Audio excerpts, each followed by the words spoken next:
Therefore, each of you must put off falsehood and speak truthfully to your neighbor, for we are members of one body, Ephesians 4, verse 25. You know, God hates lying and untruthfulness. He tells us that bluntly and repeatedly, don't lie. One of the reasons we must live with honesty is that dishonest living poisons and even destroys relationships.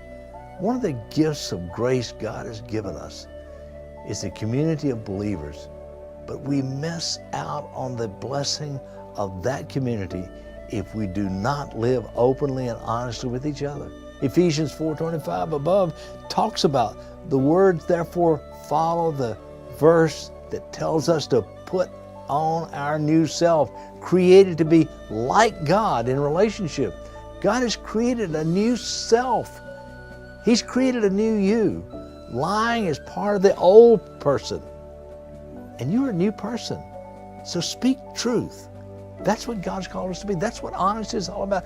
We are also done with putting up the facade of that's who I am. No, be who you are. I don't have a problem. I've always got it right. No, you don't. The truth is that all of humanity is broken. That's why 1 John 1:9 was written, so that each of us can get back on track. It's also why God gave us the Spirit, connecting us with other believers so that we can stay in relationship with them and build each other up and focus. But we can't do that if we're not living honestly.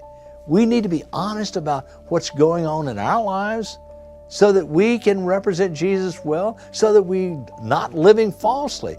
We want to be able to look ourselves in the mirror and say, hey, this is who I am, and this is who God made me to be. And yes, I messed up maybe, but I've asked Him to forgive me. I may ask you to forgive me. I want to be honest in all of my relationships. I want to encourage you to be honest. How about a fresh look into living the life you want every day? For a free copy of today's principle, email 48@lodestarguidance.com.